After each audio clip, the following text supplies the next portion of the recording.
Kekacauan memuncak ketika Samin hampir mencapai matlamatnya. Dengan Hellmouth yang kian terbuka, dunia mula kehilangan keseimbangan dan takdir manusia tersasar satu demi satu.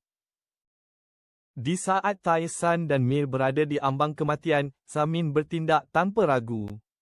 Ogui, yang cuba melindungi Mir walaupun dirinya sudah lemah, ditikam tanpa belas. Darah mengalir, dan tubuhnya rebah di hadapan wanita yang paling dicintainya. Pengorbanan Ogui menjadi titik perubahan.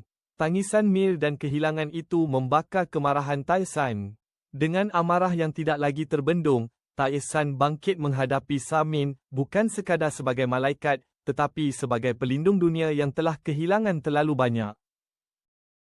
Langit terbelah, bumi bergegar. Hellmouth semakin menganga, memanggil kehancuran dari bawah. Dalam kekacauan itu, para malaikat yang masih tinggal bersatu. Pertempuran terakhir antara cahaya dan kegelapan pun tercetus. Akhirnya, dengan kuasa dan pengorbanan terakhir, Samin berjaya ditewaskan dan Hellmouth ditutup sebelum dunia tenggelam sepenuhnya dalam kegelapan.